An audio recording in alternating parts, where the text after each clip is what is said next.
할렐루야.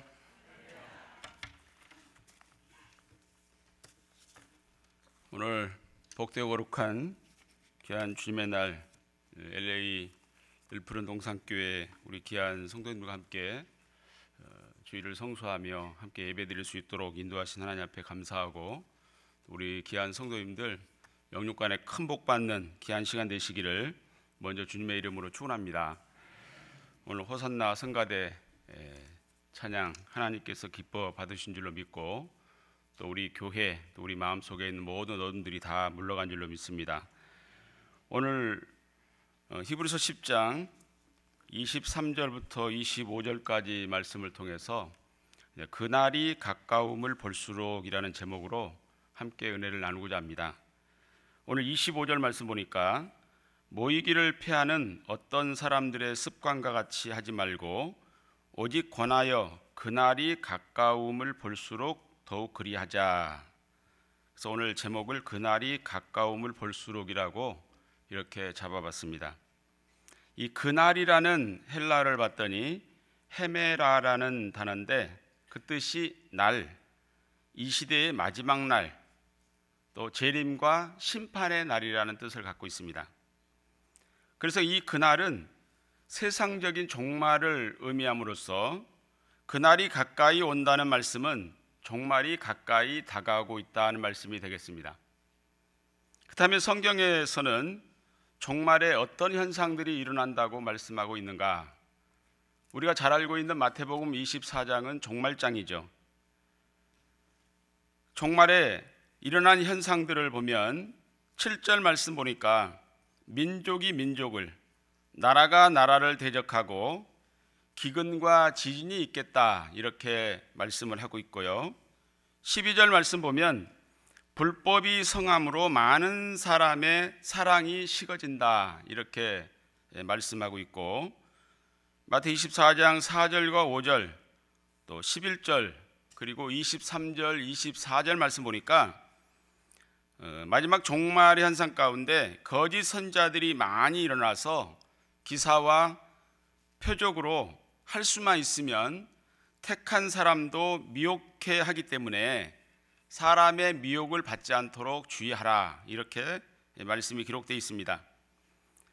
또 이 종말의 징조를 기록한 말씀이 디모데후서 3장 1절부터 5절까지 말씀을 보면은 잘 기록이 되어 있어요.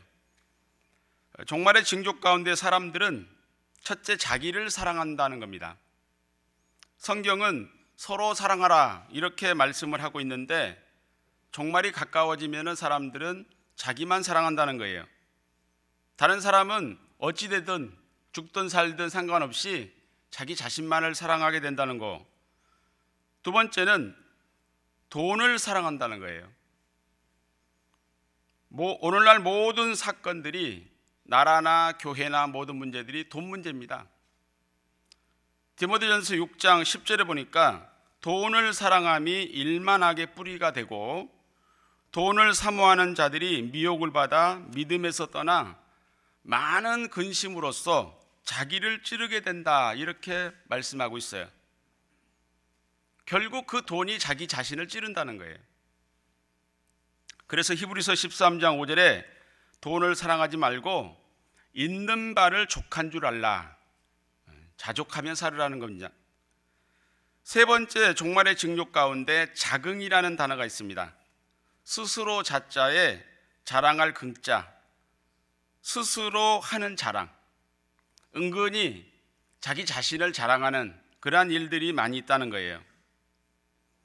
네 번째는 교만한다, 교만하며, 교만할 교자에 거만할 만자, 잘난 체하고 뽐내며 방자함을 교만이라, 이렇게 표현하고 있습니다.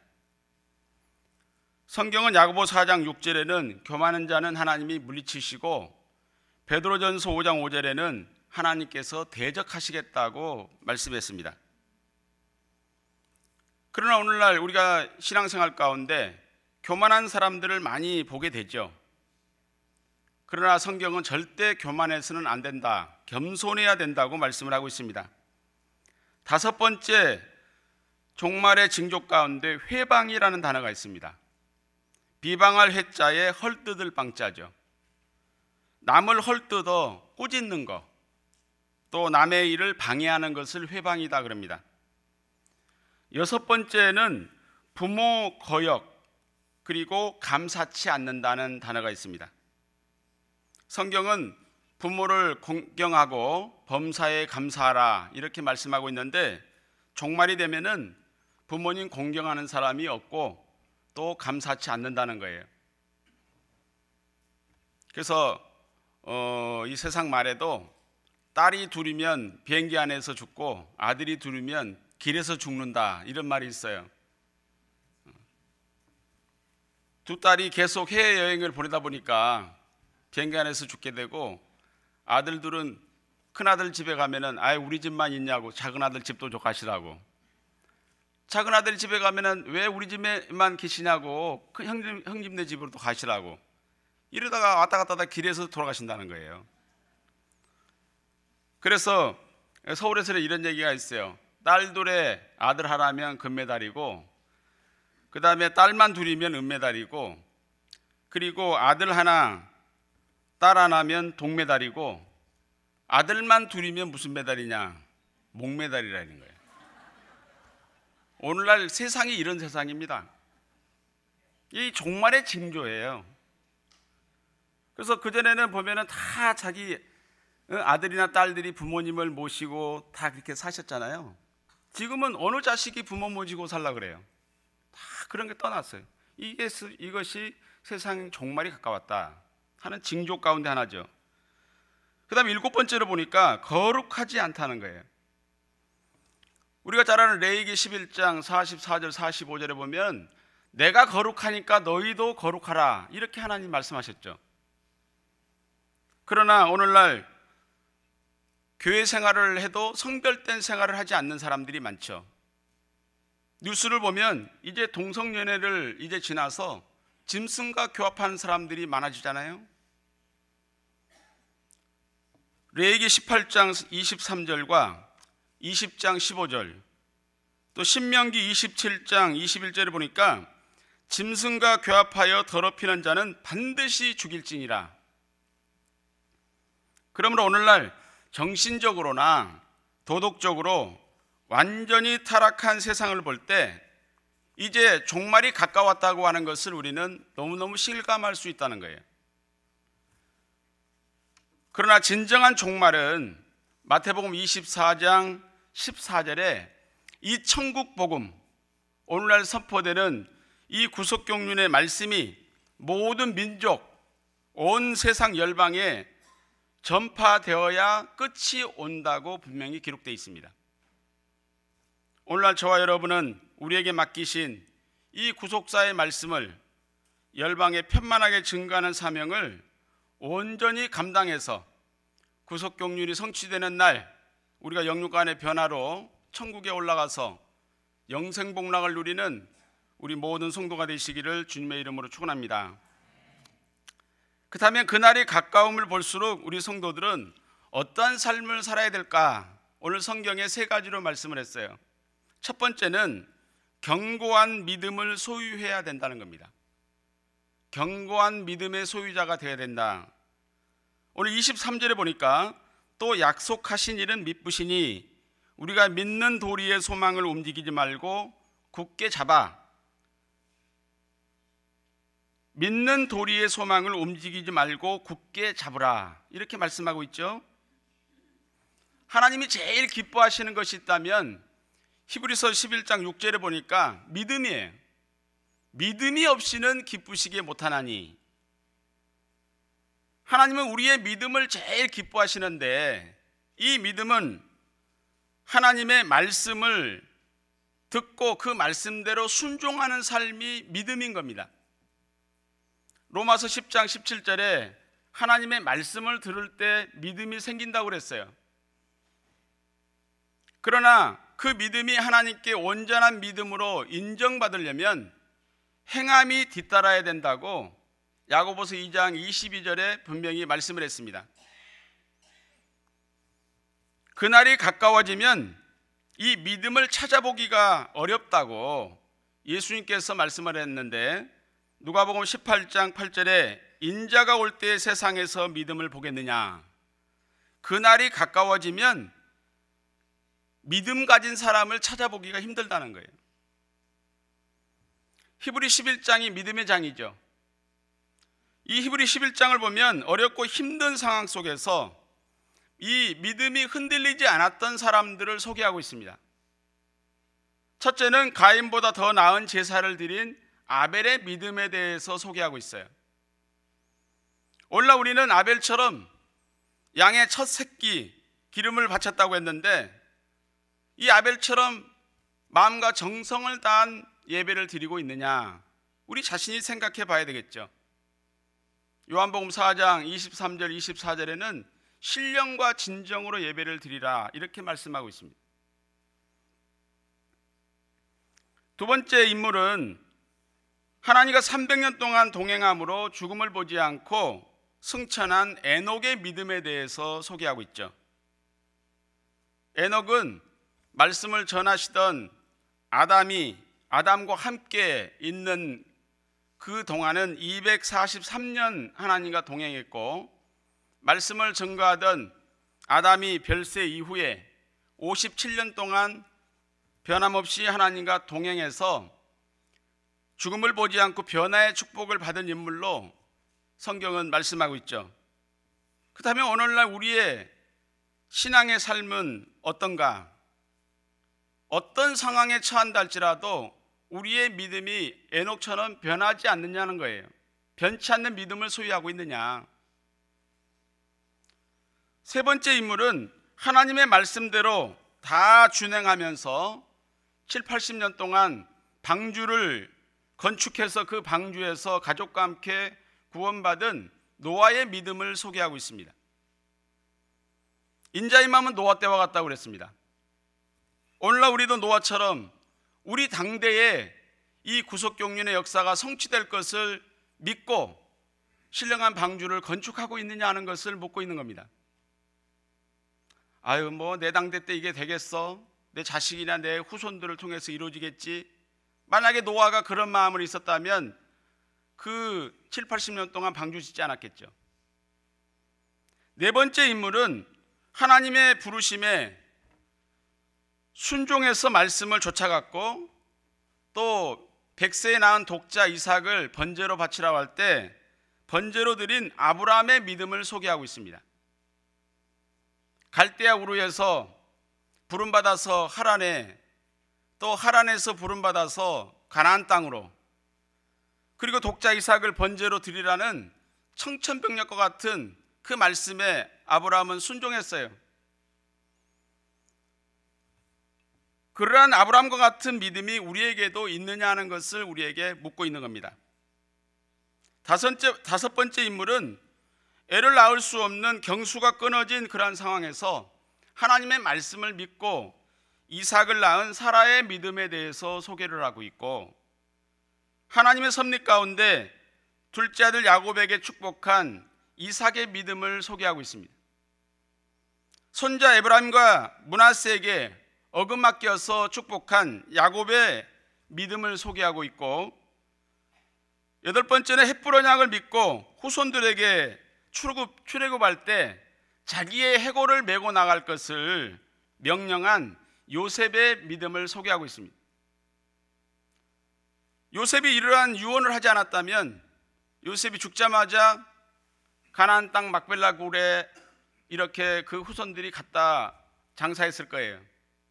그러나 요셉의 이러한 유언 때문에 요셉은 360년 동안 애굽에서 입관된 채로 거기에 머물러 있다가 이스라엘 백성 전체가 출애굽할 때 모세가 그 요셉의 유언을 기억하고 그 해골을 메고 나온 거예요. 56년 동안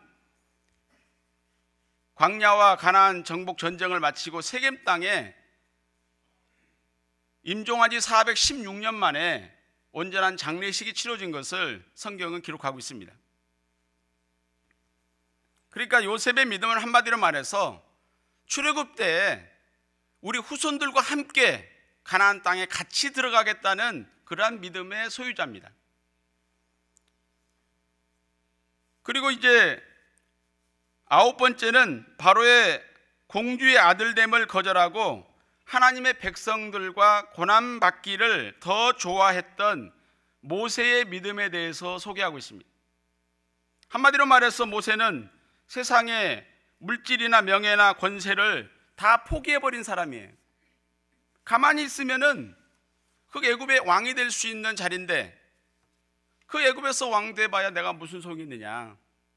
그 나라에 더 큰 재물들이 쌓여 있고 그 하나님의 영광을 보게 된 거죠. 마지막으로 열 번째는 목숨 걸고 정탐꾼을 숨겨준 기생 라합의 믿음을 소개하고 있습니다. 이렇게 많은 믿음의 사람들을 히브리 11장에서 기록을 하고 있죠. 이들의 믿음이 하나님께 인정받은 것은 흔들릴 수밖에 없는 상황 속에서 그 믿음을 지켰기 때문에 성경에 기록되어 있다는 겁니다.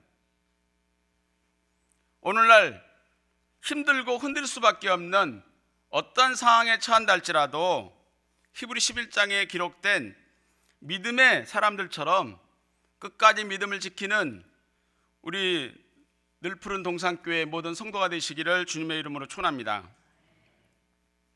또 위대한 믿음의 사람을 한 사람 더 소개한다면 다니엘이죠. 다니엘 6장을 보면 하나님께 기도하면 사자굴에 던진다는 것을 알고도 공개적으로 기도한 다니엘의 믿음은 참으로 위대한 믿음이다라고 생각할 수가 있습니다. 다니엘 6장 1절부터 28절까지 말씀 보면 바벨론의 총리들이 다니엘을 죽이고자 음모를 꾸미죠. 한 달 동안 왕 외에 다른 신이나 사람에게 기도하면 사자굴에 던져 넣기로 다리오 왕의 어인을 찍어서 금령을 내린 것을 다니엘이 알고 있었어요. 그런데도 불구하고 다니엘은 전혀 흔들리지 않는 믿음으로 전에 행하던 대로 집에 돌아가서 예루살렘을 향한 창문을 열어놓고 하루 3번씩 무릎을 꿇고 감사함으로 기도했다고 성경은 말씀하고 있어요. 왜 나에게 이런 어려움을 주냐고 이렇게 원망하지 않았어요. 감사 기도했어요. 그러나 결국 다니엘은 사자굴에 던져졌습니다. 하지만 하나님께서 사자의 입을 봉해버렸죠. 죽지 않고 살아나서 다리오 왕까지도 하나님을 신뢰하게 하는 그 기적을 체험했던 다니엘의 믿음을 소개하고 있습니다. 오늘 본문 히브리서 10장 23절에 우리가 믿는 도리의 소망을 움직이지 말고 굳게 잡으라 이렇게 말씀하고 있는데, 우리의 믿는 도리의 소망은 오직 예수 그리스도라고 히브리서 3장 1절에 말씀하고 있습니다. 고린도전서 15장 50절 이하의 말씀을 보면 변화에 대한 말씀을 기록하고 있습니다. 우리가 다 죽는 것이 아니라 영육간에 죽지 않고 변화되는 비밀이 있다는 거예요.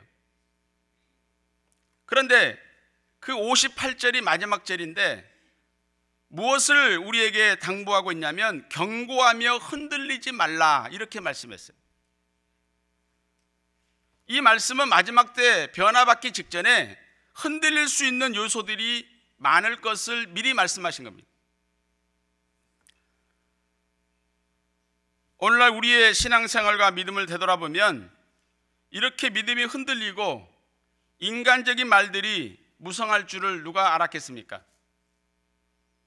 교회가 시끄럽고 성도들의 마음이 분열되는 이유는 사람들의 말 때문인 것을 알 수가 있어요. 말씀이 충만해야 될 텐데 말이 많다 보니까 많은 성도들이 힘든 거죠. 잠언 18장 21절에 이런 말씀이 있습니다. 죽고 사는 것이 혀의 권세에 달려있다. 말을 잘못하면 그 영혼을 죽일 수도 있고 말씀을 잘 전하면 죽었던 영혼도 살릴 수 있다는 말씀이 아닐까요? 잠언 10장 19절에 보면 말이 많으면 허물을 명키 어려우나 그 입술을 제어하는 자는 지혜가 있느니라. 말을 줄이라는 겁니다. 그래서 우리 몸의 구조를 보더라도 귀는 2개고 입은 하나예요. 그러니까 듣는 것은 많이 듣더라도 말은 조금만 해라. 사도 바울은 무릇 더러운 말은 너희 입 밖에도 내지 말고 오직 덕을 세우는 선한 말로 듣는 자들에게 은혜를 끼치게 하라. 에베소 4장 29절에 분명히 말씀을 하고 있습니다. 원로 목사님 자주 쓰시던 성경 구절이 두 개가 있는데, 첫 번째는 베드로전서 3장 10절 말씀이에요. 그러므로 생명을 사랑하고 좋은 날 보기를 원하는 자는 혀를 금하여 악한 말을 그치며 그 입술로 괴휴를 말하지 말라. 괴휴는 속일 꾀자에 속일 휼자예요. 교묘하고 간사스러운 속임을 괴휴라고 합니다. 그리고 원로 목사님 자주 쓰시던 말씀이, 성경 구절이 마태복음 12장 36절 37절이에요. 무슨 무익한 말을 해도 그 말로 정죄함을 받고 그 말로 심판을 받게 된다는 거예요. 오늘날 이 열방에 선포되는 구속사 말씀 운동을 통한 구속 경륜의 성취를 소망 가운데 바라보면서 어떠한 상황에도 흔들리지 않는 믿음으로 구속 경륜을 성취하는 모든 성도가 되시기를 주님의 이름으로 축원합니다. 두 번째는, 큰 두 번째는 그날이 가까움을 볼수록 우리 성도들은 어떠한 삶을 살아야 된다고 성경은 말씀하고 있는가? 큰 두 번째는 서로 격려하는 삶을 살으라는 겁니다. 서로 격려하는 삶을 살아라. 오늘 24절에, 히브리서 10장 24절에 서로 돌아보아 사랑과 선행을 격려하며 라는 말씀이 있어요. 이 격려는 헬라어로 파룩시스모스, 좋은 일의 자극이라는 뜻이에요. 좋은 일의 자극. 한문을 보니까 격할 격자에 힘쓸 여자입니다. 몹시 장려함, 마음이나 기운을 북돋워 힘쓰도록 함, 이런 뜻이에요. 작은 첫 번째로 성경에서 격려의 사람을 찾는다면 바로 바나바라는 사람일 거예요. 바나바. 바울은 사울로 있을 때는 예수 믿는 사람들을 잡아 죽이는데 앞장서는 그러한 사람이었어요. 그러나 그는 다메섹 도상에서 부활의 주님을 만나서 예수가 그리스도인 것을 깨닫게 됐죠. 그리고 난 다음에 예수님의 제자들을 찾아가서 이제 나는 그런 사람이 아니다. 예수가 그리스도인 것을 깨달았다. 너희들과 함께 내가 예수가 그리스도라는 것을 전하는 일을 하겠다고 예수님의 제자를 찾아갔지만은 제자들이 옛날에 그 사울을, 그 모습을 보면서 사귀는 것을 두려워했어요. 바울을 믿어주질 않는 거예요. 그러나 그때 바나바라는 사람이 바울을 제자들에게 데리고 와서 소개하면서 격려한 것이 사도행전 9장 26, 27절에 기록되어 있습니다. 자기가 보장하겠다는 거예요. 또 예루살렘 교회가 박해를 당할 때 안디옥으로 피난간 성도들에게 교회가 바나바를 파송을 했습니다. 그래서 이 바나바가 주의 말씀으로 성도들을 잘 격려한 것이 사도행전 11장 22절부터 24절에 기록하고 있어요. 그러니까 바나바의 격려에 힘입어서 안디옥 교회가 크게 부흥되어서 그 바나바의 인기가 절정에 달했습니다. 그때 바나바는 바울을 안디옥으로 초청해서 함께 동역함으로 안디옥 교회가 세계 선교의 센터가 된 것을 우리는 역사적으로 알 수가 있습니다. 웬만한 사람 같으면 자기의 인기가 또 명예가 성취욕 때문에 다른 사람을 그곳에 부르지 않았을 거예요. 그러나 바나바는 오직 하나님의 교회와 복음 전하는 일을 중요하게 생각했기 때문에 바울을 초청했던 겁니다. 사도행전 11장을 보면요, 바나바와 사울로 처음에는 기록이 되어 있어요. 순서가 바나바와 사울. 그러나 그 후반에 가게 되면은 바울과 바나바로 순서가 바뀌어서 성경에 기록되어 있는 것을 볼 수가 있습니다. 이것은 세계 선교 주체가 바나바에서 바울로 바뀐 것을 알 수가 있는 겁니다. 바나바는 오직 하나님의 교회가 부흥되고 하나님의 영광만이 나타나기를 원했던 믿음의 인물이었던 것을 성경은 소개하고 있는 겁니다. 오늘날 교회의 지도자들도 나 아니면 안 된다는 생각을 버리고 나보다 다른 사람을 앞세우고 또 부족한 사람을 훈련시켜서 많은 사람들이 주의 일에 힘쓸 수 있도록 격려해야 교회는 부흥되고 맡기신 구속경륜의 뜻이 앞당겨 성취될 줄로 믿습니다. 원래 바나바의 이름은요, 요셉이라는 이름이었어요. 그러나 사람들은 그를 바나바라고 부른 것은 그 이름의 뜻이 바로 위로자, 격려의 아들이라는 뜻이기 때문이에요. 바나바는 성도들을 격려해서 교회를 부흥시켰고 하나님의 구속경륜을 성취를 위해서 충성을 다했던 위대한 신앙의 사람인 것을 성경은 소개하고 있습니다. 오늘날 구속사의 말씀을 열방에 편만하게 전하라는 사명을 받은 우리 늘푸른 동산교회 성도 여러분, 오늘날 우리 주변에 시험 들고 나태한 성도들을 찾아가서 격려함으로 맡기신 구속경륜을 온전히 성취하는 귀한 교회가 되시기를 주님의 이름으로 축원합니다. 작은 두 번째로 성경에서 격려의 모범을 보이신 분은 바로 예수님이십니다.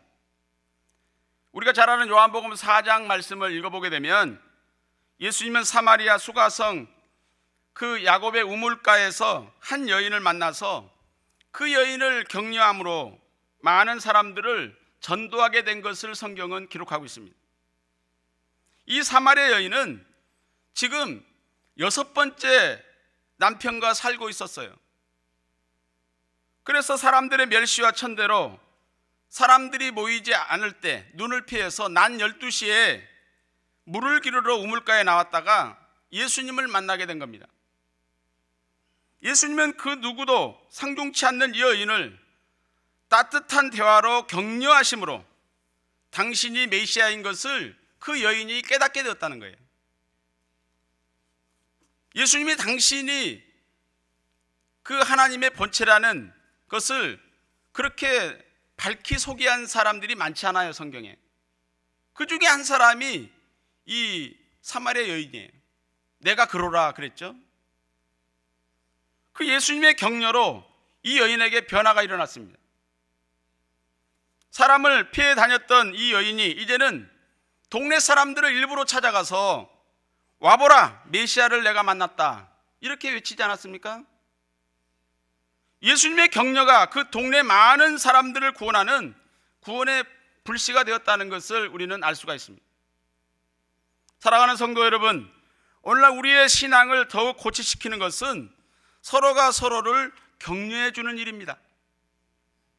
오늘 24절에 서로 돌아보아 사랑과 선행으로 격려하라, 이렇게 말씀하고 있어요. 그날 종말이 가까워지면 사랑이 식어지고 이기주의가 팽배해지기 때문에 사람들은 오직 자기 자신이나 자기 가족 외에는 관심이 없어요. 서울에도 보면요, 옛날에는 옆집 동네 사람들 다 알잖아요. 근데 지금은 아파트 생활을 많이 하니까 바로 앞집에 사는 사람이 누군지도 몰라요. 윗집에 아랫집 상관없어. 오직 자기 외에, 가족 외에는 관심 안 갖잖아요. 옆집에 누가 죽어서 어디를 나가든 무슨 상관이 있어요? 엘리베이터 만난다고 인사합니까? 이게 마지막 종말의 징조예요. 그러나 성경은 종말이 가까울수록 뭐라고 했습니까? 서로 돌아보아 사랑과 선행으로 격려하는 삶을 살아라, 이렇게 말씀하고 있어요.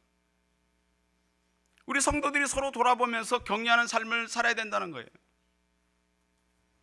베드로전서 4장 8절에 만물의 마지막이 가까울수록 무엇보다도 열심으로 서로 사랑하라. 격려하는 마음으로 서로 돌아보게 되면 사랑하게 되고 어려운 성도들에게 선행을 베풀 수가 있는 겁니다. 그 상대방이 어려움을 당한다는 것을 알 때 우리가 선행을 베풀 수 있는 것이지, 그 다른 성도들이 어떤 삶을 사는지를 모르고 있잖아요. 신명기 15장 10절 11절에 보니까 아낌없이 구제하는 자에게 하나님께서 범사의 복을 주시겠다고 약속했습니다. 잠언 19장 17절에는 가난한 자를 불쌍히 여기는 것은 여호와께 꾸이는 것이니 그 선행을 갚아주리라. 구제라는 것은 가난한 이웃에게 먹을 것과 물품을 나누어 주는 일이지만 보다 더 근본적인 구제는 아모스 8장 11절 말씀처럼 말씀의 기갈을 만난 그러한 상한 이 심령이 가난한 자들에게 구속사의 말씀을 전하는 겁니다. 오늘날 한국의 지방이나 전 세계에 다니면서 구속사의 말씀을 강의하게 되면 목회자들이 너무 놀라는 거예요. 아니, 성경에 그런 말씀이 어디 있었냐고. 어떻게 성경을 그런 관점에서 읽을 수 있느냐, 어떻게 성경을 그런 관점에서 이렇게 해석을 할 수 있느냐, 너무 놀라는 거예요.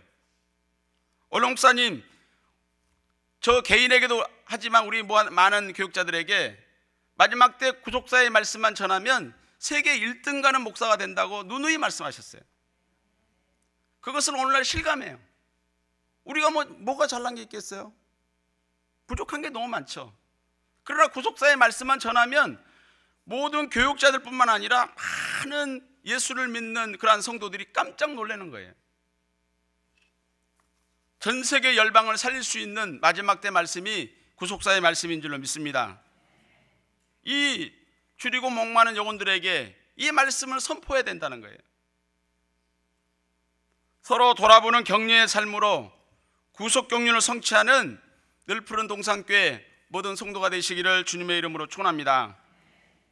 이제 마지막으로 큰 세 번째는 그날이 가까움을 볼수록 우리 성도들은 어떠한 삶을 살아야 되느냐, 모이기를 권하는 삶을 살아야 된다는 겁니다. 모이기를 권하는 삶. 25절에 모이기를 패하는 어떤 사람들의 습관과 같이 하지 말고 오직 권하여 그날이 가까움을 볼수록 더욱 그리하자, 이렇게 기록되어 있죠. 여기 오직 권하여, 헬라어로 알라 파라칼레오, 알라 파라칼레오, 알라는 그러나, 그럼에도 불구하고 그런 뜻이고, 파라칼레오는 부르다, 초청하다, 또 소집하다, 격려하다, 가르치다, 여러 가지 뜻이 있어요. 오늘날도 모이기를 패하는 그런 악의 세력들이 존재하지만, 그러나 초청하고 소집하고 격려하고 가르쳐서 모일 수 있도록 권하라, 이렇게 말씀하고 있어요. 초대교회 성도들은 오늘날 우리가 받는 그러한 박해와 핍박보다도 훨씬 더 심했습니다. 예수 믿는다고 알기만 하면 다 잡아 죽일 때잖아요. 그런데 더욱 모이기를 힘썼던 것을 성경은 증거하고 있어요. 사도행전 2장 46절에는 날마다 마음을 같이하여 성전에 모이기를 힘쓰고 라고 기록되어 있어요. 날마다. 우리가 전도하고 교회에 모이는 것이 그냥 되는 것이 아니라 힘써야 된다는 겁니다. 그래서 25절에도 권해야 된다는 말씀을 기록하고 있는 거예요. 오늘 성경 말씀을 볼 때 그날이 가까움을 볼수록 모이기가 힘들게 된다는 것을 알 수가 있습니다. 그러니까 서울에도 보면 이제 한 달에 한 번씩 그 지구별로 올레를 드리잖아요. 그전에는 그 올레에 빠지는 사람이 몇 사람 안 됐어요. 뭐 직장 나간다는 급한 일 때문에. 근데 요즘에는 올레를 나가보면 절반 이상이 안 모여요. 다 어디 갔느냐고 물어보면 다 직장 생활해. 그러니까 남편이 혼자 벌어가지고 가족을 먹이지 못해요. 살리지 못해. 그러니까 부부가 벌어야 돼요.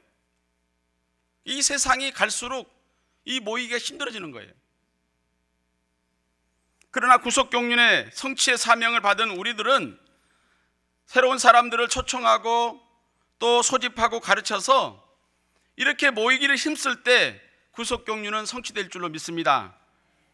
이제 오늘 말씀을 정리하면, 오늘날 세계 정세는 날로 전쟁과 테러, 또 기근과 질병, 또 지진과 재난의 공포 속에서 한시도 마음을 놓고 살아갈 수 없는 그러한 세상을 만났습니다. 그날이 가까움을 볼수록 말씀받은 성도들은 어떠한 삶으로 승리해야 된다고 말씀하고 있습니까? 구속사의 말씀만을 붙잡고 믿음의 흔들림이 없어야 된다는 것을 말씀하고 있어요. 흔들리면 안 돼요. 견고한 믿음의 소유자가 돼야 된다는 거예요. 두 번째는 불법이 성하고 사랑이 식어지고 말씀의 기갈을 만날 때일수록 서로 돌아보아서 사랑과 선행의 격려의 삶을 살아야 된다는 거예요. 그리고 심령이 가난한 자들에게 구속사의 말씀을 나눠주는 축복의 통로가 되어야 될 것을 말씀하고 있어요. 우리를 통해서 구속사의 말씀 앞으로 나와야 될 사람들이 많은 거예요. 그런 자들에게 이 말씀을 전해야 되겠죠.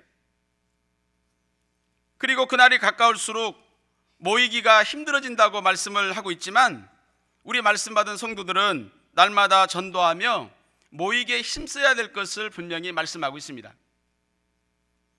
변치 않는 믿음, 서로 돌아보는 격려의 삶, 모이기에 힘쓰는 전도하는 삶으로 구속경륜이 온전히 성취되는 날, 우리가 영육간의 변화로 천국에, 아버지 계시는 천국에 올라가서 영생복락을 누리는 주인공 모두가 되시기를 주님의 이름으로 축원합니다. 기도하겠습니다. 사랑의 아버지 하나님, 복된 주일 LA 루프른 동산교회 귀한 성도들을 축복하여 주셔서 거룩한 성전에서 아버지 앞에 주일을 성수하며 신령과 진정으로 예배드릴 수 있는 복 주시니 진심으로 감사함을 드립니다. 오늘날 말씀대로 살지 못하고 무성한 인간적인 말들과 전도하지 않고 게으른 나태한 저희들의 삶을 용서하여 주시옵소서. 이제는 저희들의 믿음이 절대로 어떠한 상황에서도 흔들리지 않고 힘들고 어려운 심령들을 찾아 격려하는 삶을 살게 하시고 수많은 영혼들에게 구속사의 말씀을 전함으로 교회가 두부려 부흥되어서 맡기신 구속경륜을 앞당겨 성취할 수 있는 귀한 교회가 되게 하여 주시옵소서. 하나님 사랑께서 눈물로 집필하신 구속사의 서책으로 전 세계 택한 백성들을 구원하는 구속경륜의 역사가 활발하게 진행하게 하심을 진심으로 감사합니다. 늘푸른 동산교회를 통해서 이 LA 지역뿐만 아니라 미주 지역, 아니 전 세계에 이 말씀이 편만하게 전파되어 열방이 춤추며 말씀 앞으로 돌아오는 귀한 놀라운 역사가 하루속히 성취될 수 있도록 저희들에게 하나님의 열심을 허락하여 주시옵소서. 오늘도 복된 주일 거룩한 성전에 나와서 신령과 진정으로 예배드리는 귀한 성도들의 영육간의 강건한 복을 허락하여 주시옵시고 가정과 직장과 사업에 형통의 복을 허락하여 주시옵소서. 늘푸른 동산교회 모든 어려운 문제 아버지께서 선한 길로 인도하여 주시고 아버지의 영광만을 밝히 나타내며 교회가 부흥될 수 있는 놀라운 기회가 될 수 있도록 축복하여 주시옵소서. 이 시간 기도한 대로 다 이루어 주신 줄로 믿고 예수님의 이름으로 감사하며 간절히 기도 올리옵나이다. 아멘. 감사합니다.